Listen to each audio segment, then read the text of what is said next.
back, viewers, to another episode of the Potentially Rare Switch Games. This show aims to look at games that are going to be quite rare in the Switch's library, either now or in years to come. It doesn't necessarily mean that a game that I'll be covering on this show is immediately scarce and rare and you can't find it anywhere. No. This is respectively looking at games that are going to be quite tricky to find in years to come, / quite expensive. Now, in previous episodes, you've seen me cover some games which have started to rocket up in value, namely the Super Rare Games library of games. In the very first episode of this, when I created the show, we did Human Fall Flat, which started to gain traction now with value. Flame and the Flood as well. I've moved up to some of the more recent ones, and I did a episode on Cube 2, which I think was the last episode I did of this. You can catch it on the YouTube channel now if you feel the need to watch it. If you don't, then carry on watching this one. This one here is going on a similar track. I'm sticking with Super Rare Games because their titles seem to be now guaranteed to be worth good money. And I'm actually going to go backwards a little bit. Now, as you might know if you've caught quite a few of these episodes, I haven't covered the whole library of their games. I think there's about maybe 13 or 14 games that are out now by the team there. And I've only covered probably 4 or 5 of them.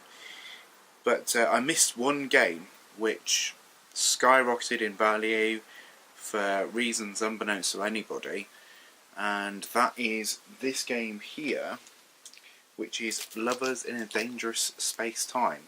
So this is created by Asteroid Base, and it was originally a 2015 game. It was part of the independent developers partnership with Xbox. Is where it was mostly known, and released in 2015 on the PlayStation 4 and the Xbox One. The Switch didn't receive a version of this game until the later part of 2017, and that's really where this physical copy enters into the realm as well, because this is Super Rare Games number 4, which puts it back a little further in time here. Bear in mind there's almost been like 10 releases since this game came out, so there's no 10 months on top. And so the price of this game, I think, caught all of us by surprise. Pretty sure this was limited to about 3,000 copies, and I'm sure that now Super Rare Games are doing their limited batch stuff at 4,000 copies to sort of cater for everybody from an international audience. But we'll get back to that in a second. So, a little bit of the history behind this game. This was all developed with a game jam in mind originally, where you create a piece of software in a set amount of time, submit it, see whether you can sort of win like a competition or like a place in on a piece of software, which has a compilation of various different games on it. Now that was back in 2013, and the guys that were making this game, they were like, well, I think we're onto a good thing here, so what we're going to do is we're going to continue to make this into an actual real game, and so they did, and that's how, fast forward 2 years time, you got the version that came out for the current gen formats, and then your Switch version a little bit later. And the game is very highly regarded. I think it was one of the highest rated games that Super Rare Games released at the time. They were pleased to secure this game. I'd never heard of it. But now this game has become somewhat notorious with being one of the most valuable games on the Switch today. Why is that?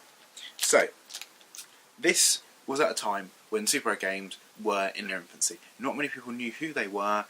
There was only really limited run games, and these guys over in the UK, Super Rare Games, that were releasing small indie games on cartridges and limiting them to a set amount of copies. So, fair enough, if you use limited run, you know exactly how this works. You probably know who Super Rare Games are by now, but back at this point, you would be excused for not knowing who they were. So this game releases $29.99, and it sells out relatively quickly. This Shelter Generations, I think, were a turning point for Super Rare, where their games started to sell out quicker and quicker and quicker, to the point where we are now, where the games are selling out within sort of half an hour. So, when you look at Lovers in a Dangerous Spacetime, you think, well, why is this now a game that is so valuable? Bearing in mind this is sort of a resource management style indie game where there's 1 to 4 players, you control one player of the game each, who has their own section. You know, that has, you have resource management, so we have to go to different parts of the ship and stuff like that, and care for it, make sure that everything's going smooth and right as it should. You've got sort of boss battles in between levels. I think there's about 4 unique like levels on the game. I've never actually played it. As you can see, my copy is still sealed. Now, I would open this game for you to show you the inside of it, but the problem with that is this video is called Potentially Rare Switch Games, Love is a Dangerous Spacetime. It's not called Watch a Man on YouTube wipe off £50 of value off his off his Switch game that just happens to be worth a couple of £100. So I'm not going to open this for you today. Keep in mind that once that seal is torn and it's been opened, this game is probably worth about £160, £170 on eBay. That's completed listings, but that's what it's sold for. That's not what people are dreaming up trying to get for it. That's how much it's sold for. It does sell sealed for £230 at any given day of the week. You're very lucky if you get a copy for under that. I've seen them pass hands for like £180 in sort of a mid-month slump on eBay, so you can get it for less than the 200 mark if you are box clever enough and have the resources when people don't. But yeah, this can do 230 quid quite easily, and the reasons for that going back to Super Rare Games being a UK company, it turns out there's a lot of American collectors of Switch games, Americans, Canadians, that like to pick up these obscure limited release games. Now it seems that everyone's in on the act of releasing 2,000-3,000 copies of games and then just waiting, rubbing hands together while these games sell out and then never seen ever again. But bear in mind that these guys were some of the original ones that were on the boat to begin with. And yeah, so the overseas market has exploded for their titles. So people do want Super Rare Games stuff because they are carefully picked. There's one game a month, and it's usually a critically acclaimed title or a popular title that people do want to clamber and get their hands on a physical copy of it. And yeah, this just was a surprise to everyone. It came, it went, sold out, and then people that are aiming for a whole set, which there seems to be a lot of people out there do want the whole set of the Super Rare Game stuff now, missed out and dipped out. So they've got to pay the scalpers prices. I would like to add, at this point, I'm not planning on selling this, but I do plan on keeping it sealed. So it wasn't the sort of game that I wanted to play anyway, and at the point in time I was buying all Super Rare Games as releases each month without really even knowing what they were. So I did end up with this one, and I was quite surprised that it did go up in value, much like when I did the Shuttle Generations episode, and I was surprised to see that that had started to go for very good money as well. Stupidly, I unsealed my copy in the episode, so you can watch that back and I'll retitle it Crazy Brunette burns £50 note whilst on air, so, or something along those lines. But yeah, so very good game and very, very sought after. It's not the sort of game you're going to come across at a car boot sale or flea market, and it's going to be like a tenner because someone doesn't know what it is. There's simply just too few copies of this game around. It's not going to get a reissue because Super Rare Games don't do that sort of thing, and that's it now. So the copies that are floating around on the second-hand market are ones that are going to end up inevitably in collectors' hands. As the Switch market grows further and further, as it does each month, there are more and more Switch owners out there than there were when this game was released. So there is a lot more hungrier mouths to feed and not enough product to put in the mouth. So yeah, you're going to be paying eBay prices for this whichever way you look at it, unless you are part of some forum online where you can do some sweet trade deals for this. I think a lot of people do want like really high class titles in swap for this, and it's usually going to be a collector's edition from Limited Run or another of Super Rare Games hard to obtain titles. So it's not going to be cheap whichever way you look at it. And yeah, so would I recommend this game you seeking this out and buying it? Probably not, because you can get this on the Xbox One and the PS4 if you really, really wanted to play it. Do I recommend it as a collectible? I don't know, because almost £200 is a lot of money for such a short amount of time into the Switch's life cycle. We're just over 2 years in, and for a game to be worth almost £200 already, one would have to suggest that bubble might very well burst at some point in the near future. I've seen other games that have looked like they're going to be collectible. Roller Coaster Tycoon was one of the ones, and the Atari Collection in North America was looking like it was going to massively rocket up and bubble in money, but it kind of dropped back down as it got restocked. The interest waned for these sort of titles as well, so they haven't maintained their popularity now that everyone has them. This is a slightly different story because of how few copies there are of it, but that's not to say that it is going to be worth as much in years to come. I would say there's got to be a point where enough is enough, and once the Switch is over and dead, I would say that the games are actually going to go the other way and start coming down a little bit, because people are going to be moving on to different formats, shifting a lot of their collections on as well, as they get more and more fed up of having to pay such high premium prices for the games.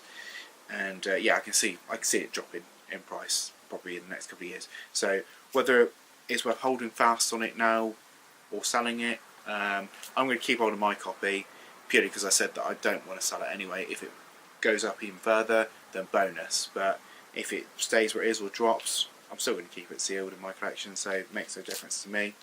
But the cover art of the game is absolutely fantastic, and I think it's actually one of the nicest cover arts I've seen on a Switch game. I don't know whether you can see it sort of that well, but it looks pretty darn cool. Usual fare with your super rare card and sticker there as well in the back, with a bespoke sticker on the front, so you can't actually reseal this game even if you wanted to, because that sticker isn't the same on every game. It's actually different, so it's actually a screenshot of the whatever the game is in the background with the Super Rare Games logo on it. You get a couple of screenshots on the back of what the game looks like. It's usual sort of indie fare on the back. It looks quite fun actually. If I did ever have the temptation to play it though, I would seek out a cheaper version of the game, but I don't need to scratch that itch at the minute if I'm being honest. But reading the blurb on the back, it tells you all about the game. So it's Lovers in a Dangerous Spacetime is a frantic couch co-op action space shooter for 1 to 4 players. Explore a colourful galaxy in a massive neon battleship that you control together by manning turrets, lasers, shields and thrusters. Only through teamwork can you triumph over the evil forces of anti-love. Rescue kidnapped space bunnies and avoid vacuuming demise. Okay, fair enough. Space related. I would read you the rest of it, but the sticker is in my way. In fact, I think I've got 2 stickers in here. Yeah, I think this has actually got 2 stickers. It's got a pinky coloured one, and it looks like it's got like a greeny coloured one as well behind it. It's the first time I've seen that, but there you go. Usual spine, just normal blank white text there with your number at the bottom there, number 4. So that's Lovers in a Dangerous Space-Time. I hope it sort of clears up a little bit. I see questions a lot about why this game is so expensive, and it is just simply a case of the demand outstrips the supply by probably 3 to 1, and that will be a trend that is likely to continue as time moves forward. Certainly as long as Super Rare Games are around and supporting the Switch, people are going to want to retroactively collect titles for that series of games, especially considering they're numbered on the spines. It looks a little bit odd when you've got a mismatch of numbers. Never really bothered me. I pick and choose which ones I want out of their releases, and so that sort of sums that up really. And it's a good game. I'm not taking anything away from it when I say that don't try and seek it out if you just simply want to play it. In the highest due respect, I would say that there are cheaper ways to play this game, and you should really be seeking those out if you are a player rather than a collector. If you're a collector, then just hold fast that the prices might very well come down a bit. They're certainly holding around the 160, 170 for the unsealed copy, and then going to like 200, 220, 225, even further. And if you're going abroad, sort of USA and Canada, that can be up to about 230. So just hold fast if you really need to get it, and then I'm sure a time will come where you can get it cheap enough. I say, but £150 plus for a Switch game is a lot of money. But yeah, so that's Lovers in Dangerous Spacetime. Had I covered it when it actually first released and it first dropped on my doormat, we could have done a retrospective episode of this and be like, I told you so, that game was going to be expensive. But seeing as it was sat in the drawer anyway, I thought we'd do the next episode on it. And next episode I'll be doing a game which isn't quite there yet and isn't valuable yet. A game that I think will be worth good money. So yeah, we'll get back to the old formula. But yeah, this has been Potentially Rare Switch Games, and this has been Lovers in a Dangerous Space Time. And I'll see you next time.